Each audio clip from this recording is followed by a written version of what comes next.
Hi, day 14 of the travel vlog. Today we're going to talk about 3 tips in a relationship whilst you're travelling. Yeah, 3 tips to help you stay in that relationship. That's the important thing. Have you ever done a long piece of travelling with your partner? If you did, let us know how you got on. And if you can give us any extra tips. But we're going to cover our 3 main tips that we feel are the top ones, but there are plenty more, I'm sure.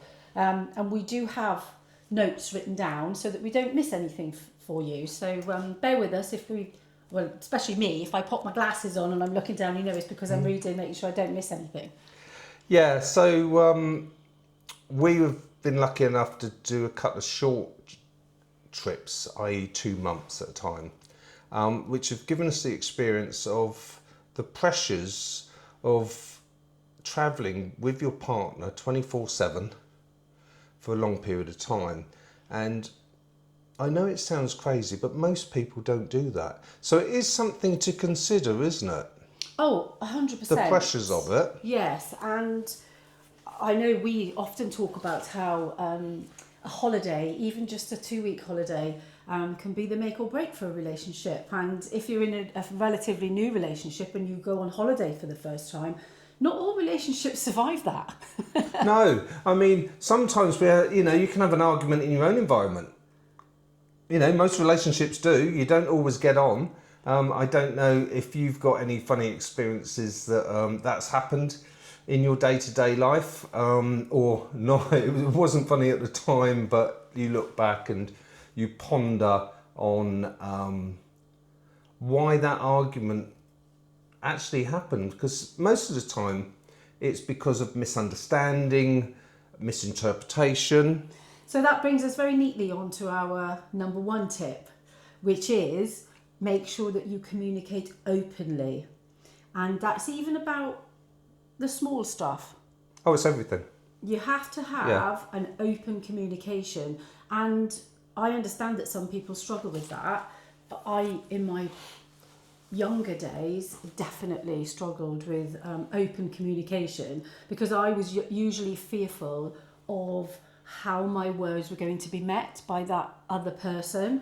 So quite often I would keep lots and lots of things to myself, and I can tell you that doesn't bode well for a healthy relationship, and I'm living proof of that. So I had to really retrain myself into making a real effort about communicating really openly. And sometimes it's still a challenge for me, I'll be honest.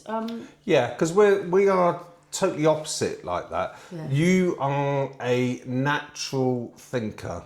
So Debbie will ponder and consider before she even considers answering you. So I can be hanging there for days. No. It's not realistically, days. It feels like days, but it's probably a couple It's of seconds, maybe a minute. No, it can go to a minute, which is a long time when you're hanging there. As I'm more off the cuff, I like to talk out loud rather than think things through. Think out loud. So yeah, your thinking is your talking, Yes. basically. Yes. Whereas I think first before I give a response. And we're all different, aren't we? And partnerships are made up of all different wonderful personalities. So there's nothing wrong with that. But I think together as a couple, if you are considering doing anything similar to what we're about to embark on, which is our 12-month visiting Southeast Asia, which is a huge deal for us. If you're considering anything like that, then I really do think you need to make sure that you're both comfortable about having open communication. And that involves lots of different things. So it can be not being fearful, like I said earlier, about how the other person's going to respond. Because that's a biggie. And I think that's more, once you're open and you have these discussions, that is really my responsibility to make sure that Debbie doesn't feel fearful. It's a 2-way street. And the only way Debbie's not going to feel fearful about speaking to me about how she's feeling or something she doesn't get is if I give enough response and time to consider her when I am making a decision. And I know that sounds very male chauvinistic, but I think we all do it. Females do it as well as male. And it's not because I'm a male and Debbie's a female. What it is because we all think differently. Yeah, absolutely. And my job is to consider her fears. So she's totally comfortable with coming to me and knowing that it won't be a challenge. And then she has to consider that I talk off the cuff and I don't mean everything that I say. Yes, so therefore, which is another good point in communication, is don't take everything to heart. Literally, yeah. Yeah, and don't take everything literally, because I know in the spur of the moment it can come across that way, and you can feel that, even sometimes it's an attack on your personality or on your intelligence, or because quite often I'll feel that is happening in our discussions. Yeah, it's something like, I bloody get it, all right? Yeah, when he's trying to explain something to me 10 times over, and I'm like, I understand what you're saying. Now, I actually find that quite insulting, but because I'm comfortable enough with Patrick, I can actually say that to him, and he knows that's how I feel, because we have good, open communication. Now, Yes. Don't get me wrong, we all have our off days, and we will all have our stresses, particularly when you're travelling. You could have a delayed flight, you could both be hungry, you could be tired, exhausted, one could be feeling more pressured than the other. So yes, you have to allow each other as well a little bit of leeway and understanding for those situations. But equally, if you're the person who is feeling tired or tetchy and short-tempered, it's recognising that as well, and not denying even to yourself that they are your feelings, because we all know when we're feeling a bit off, don't we? Yeah. And it's being able to say to your partner, oh, I was a bit snappy then, or I was a bit off then, I didn't mean it. I think it might be because I'm hungry, so should we go and find something to eat? Or, whatever you think the answer might be, or it could be you're just burned out and you need a rest. Yeah, because travelling is quite tiring, especially once you start hitting the mature age. So you have to take that into consideration. And I can get grumpy when I'm tired. It's like standing in airports and queues and things that aren't going the way they should do. Can create arguments, and one being less impatient than the other. There's lots of fears and anxieties on the travel route that you have to take into account, don't you? You just popped a memory into my head there, and I do apologise for smirking, but it's because in my mind it was a funny memory, and we were in an airport and our bags were getting checked, and that we were waiting in this queue for so long, and clearly my patience that day wasn't as good as Patrick's. But the good thing is we can have a sense of humour about it, and that's another important thing, is to be able to laugh about these things and say, I know, but I couldn't stop myself. And that's what I kept saying to Patrick. I just couldn't stop myself from having the look on my face, to the person that was serving us. If looks could kill. But I know I just couldn't stop it. So, I recognised it, and we got through it, thankfully. But yes, you were much calmer in that situation than me. And there'll be other times where I'll be calmer than you. But I think having a good sense of humour is important as well. So that's why you have to understand each other. You have to take allowances for each other, and you have to discuss. So open communication is our number one tip. Yeah. I mean, there's a couple more tips that we've got. So, don't go anywhere. At the end of the day, our third tip is a biggie. And if you like this kind of, content and you want to follow along our journey, and maybe we will have a couple of tips along the way. Who knows? That would be funny, wouldn't it? Subscribe. Come and join us on our journey. Anyway, should we get on to... Well, we haven't finished with the communication yet. Oh, see? I'm not listening. Yes, because you have to agree to disagree. Yes. So, and I don't always have the same point of view as you, and I don't always see things the same as you. So there are times where you both have to say, okay, I appreciate that you don't feel the same as I do, or you don't think the same as I do. Yep. I'm not going to change the way that I feel or think, and we both respect that. Yes. And I think that's really important, that you still respect each other's opinions and feelings and emotions at that time, even though you may not resonate with them. I still think it's important for you And a to little trick I do recognise that. to recognise that and feel how important Debbie's feelings are is by looking at my own feelings and saying, well, my feelings are really important. So if I love her and if we're in a relationship and we're happy, surely I should recognise that her feelings are really important. Yes. Oh, nobody is more important than the other. And I think it's a really good idea to check in with each other every day as well. That's probably the last thing I'll say about the communication thing. Yeah, don't place blame. Yeah, don't place blame on each other or yourself. You know, don't place blame on yourself, because we're really good at that as human beings. You know, we always tend to blame ourselves for anything and everything. So it's important that you be mindful about that and you don't do that. And that you check in, you know, and you say to your partner, how are you feeling today? How are you doing today? You know? Yeah, don't hold it in. Yeah, and just keep that open communication. I think don't hold it in is really important. Yeah, that's the one I work on. Because it's so easy to sit there and, well, I'm not going to say anything, I can't, it's not that big a deal. But all these little, that not a big a deal can turn into a massive Yes, deal. and that's what happens is you have a little niggly thing, then something else, then another thing and another thing. And if you don't mention any of them, they all escalate into something that is a real problem then. Yes. And I do talk from experience. So, yes, I really try hard not to do that anymore. So. One thing we haven't talked about on that, I'm just looking at the list, was discussing finances. Because usually one person in the relationship is more in charge of the finances than the other. Yes. So the other one doesn't fully understand why some decisions are being made. Yes. So I think you should be really open in the finances to explain to your partner, if you're the one who's looking after the finances, is what's going on. And when they ask, don't say, oh, don't worry about it. You don't need to know. No, it's important to be included. She or he does. They do need to know. Yes, 100%.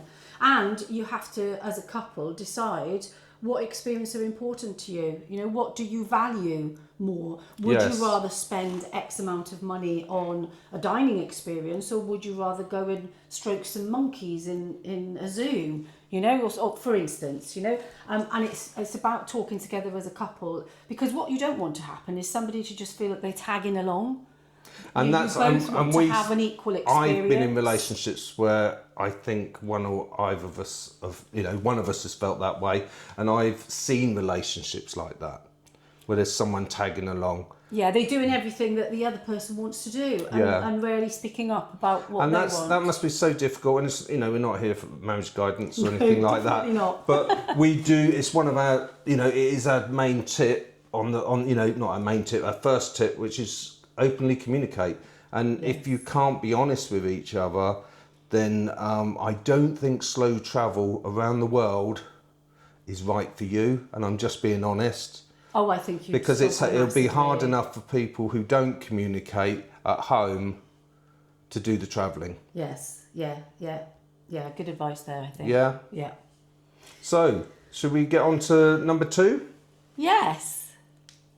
So number 2 is. Excuse me, I've got an itchy nose. I've got hay fever. Yeah, let's hope that disappears when we're in Southeast Asia. Who knows? It might be something else then, though. So number 2 mosquitoes. is balancing alone time with together time.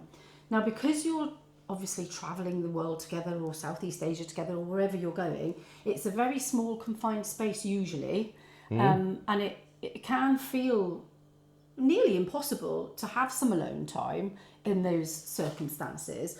But I do think it is really important, because it's healthy to have alone time.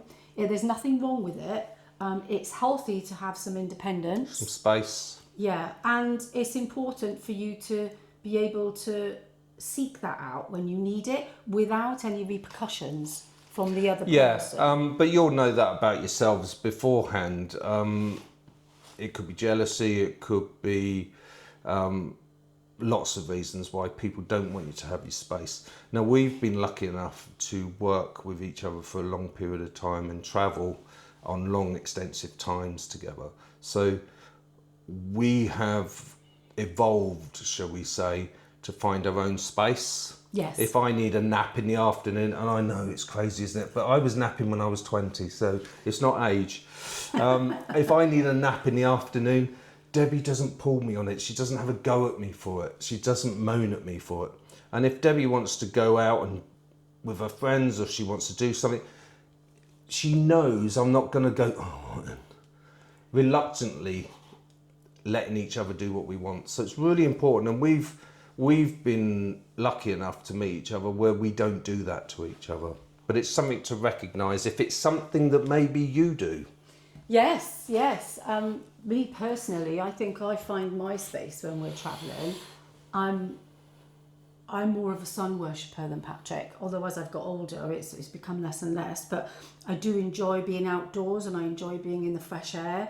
So quite often Patrick would be inside the property, for instance, for an hour or two, and I'll be outside reading, or on my phone, or just relaxing, listening to music, and Patrick will be doing what he wants to do. And there isn't even any question of permission around that. It's just I'm popping outside for an hour, because and it's all fine. And unless we've got anything planned and a times to be somewhere, we pretty much communicate well enough to be able to find our own quiet space. See, I think that's a very good point that you've brought up there.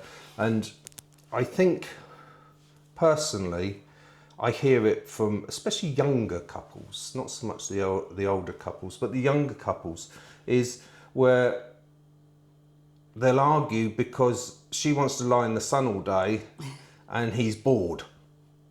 And they get upset with each other over it. So I think it's worth noting that you are allowed, you are a person on your own. Although you're travelling together, you are allowed to turn round to your partner and say, look, this isn't for me. I need a couple of hours. I'm going to go and look at the monastery. I'm going to go walk around town. I'm going to go and get a pint.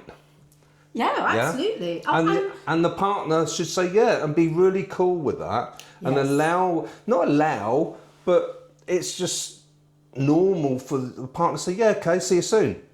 I think that's fine as long as there isn't any security fears around that, because I know if I said that to you in some foreign countries, you wouldn't be comfortable with that. But that's just because of a security reason. But in that instance, you'd come with me. So, and that's important as well, because this isn't just about alone time. This is about together time as well. And it's about making sure that you do have that good quality time together.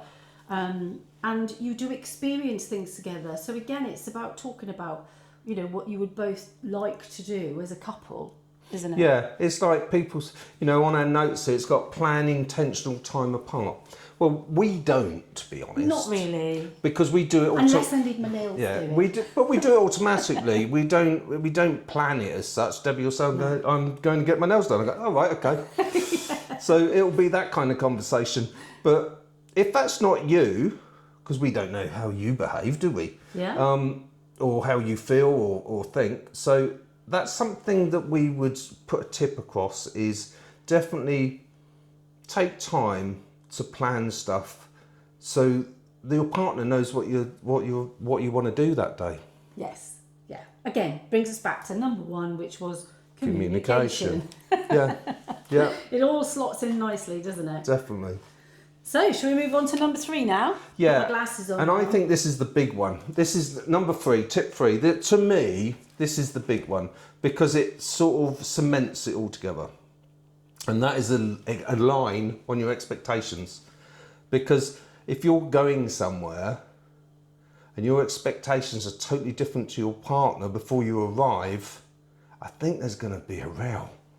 Someone's not going to be happy. Yeah, and you could both have the same expectations, and as you travel through and spend more and more weeks on your journey, you may change your mind. Your expectations and might that's change. Cool if you go back to your communication again. Yes, there's nothing wrong with that. There's nothing wrong with changing your mind, because it happens. And you might get somewhere and you might one of you might really dislike it there. You may feel unsafe there. You know, I remember a time when we went to one of the cities in Spain, and we went to so many cities, and I felt safe everywhere, apart from this one place. Yeah, you didn't like it at all, did you? I just felt so unsafe there, and I was on edge, and so. And to be fair to you, I can understand. Now I feel safe everywhere because I spent, especially my younger adult years, around London.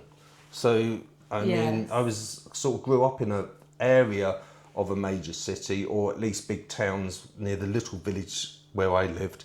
So not being a country person, more of a town person, I find it easier. Yeah. Well, maybe because I'm a woman as well, you know, maybe because I'm a female, but usually I'm very confident, and I will go out on my own and not think anything of it. But that particular city, I would have never considered it. So, and again, you know, I just had to say to Patrick, we were planning on staying longer in that city, but once we discussed how I was feeling, we agreed it was best for both of us if we moved on. And that's what we did. So, and again, my expectations for that city were so off compared to the reality. We were both expecting a lot, actually. We were both expecting to really enjoy it. Too high, maybe, and that can happen. Your expectations of going to somewhere you've never been before can be really high, and it can be a bit of a letdown. So it's about being flexible and around your expectations and respecting the other person as well. But part of aligning with your expectations, I've added on here as well, is that you must remember to celebrate the small wins, because we're all going to have, at times, not so great experiences, i.e. like the city we were just talking about. And it's important not to dwell on that and celebrate all of the small wins, no matter how small. And there's lots of them. And that's why you're travelling, because you love travelling. And especially slow travelling. It's a lot nicer than arriving and leaving within a week or two. So we're not trying to put you off. All we're trying to do is open the mind of stuff that we've had to consider, because we've had to open our mind. Yeah. And I hope you don't mind us speaking like this, because these are tips. Obviously, we don't know you exactly. We don't know how you feel about these things, but I think it's something as a couple we found that if anybody asked us what would be your recommendations, this would be our recommendations, wouldn't it? I think so. Again, though, we'll keep open-minded, and as we go through our travels, we may change, and if we do, we will let you know. We'll update you. But the last thing I wanted to say on this, actually, before we say goodbye, is I think it's really important to document your experiences, especially on a trip. And well, this is how this idea first started for us. It's exactly why we're doing this. Why we started this channel in the first place. It was for selfish reasons to start with. Yes, it was. Before we got to know you, at the end of the day, it was just to document it, to look back on, and it was to document travel in general, because we love travel. Yes. To document in general for our grandchildren and our children, for maybe when we've passed away. That's basically what it was all about, wasn't it? Yeah. Not that we want to finish on a morbid note, but but yeah. So last year, one of our big trips was our honeymoon, and we documented in a sense, as in I made a big scrapbook and we collected tickets. You know, that we went to a wonderful open air opera, and didn't we? We kept all the important things like the first cork from the champagne bottle and all of that, which is lovely, and I'm so glad I did it. But I believe that this journaling is going to be so much more, I wouldn't say beneficial, but I just think it'll have a lot more impact on me later down the line. Well, this time we're lucky enough to have you guys and yourself join us on this journey. Yes. And, you know, maybe give us some tips along the way. Yes, hopefully you can help us out. And, you know, give us, you know, to have a chat in the description, not the description, what's it, the comments. Yeah, in the comments. In the comments below, you know, because we want to get to know you. Yes. We really do. And if you want one-to-one chat, our email's there as well. So please feel free. And, we want to show you the experiences that are out there. If you're considering this kind of thing, I like looking at other people's channels to see what they've experienced, and it gives me ideas, or it gives me things to think about that I haven't thought about. Yeah. Yeah. So that's where it's grown into, hasn't it? It's grown into a channel for you, a channel for us, so we can share experiences, and you can help us and we can help you. Yeah. Make sense? Sounds good. So if you do want to come along, do subscribe. And I think that's about it for now, isn't it, Deb? I think that's it for our 3 tips. Okay, so see you soon. Speak again tomorrow. Bye-bye.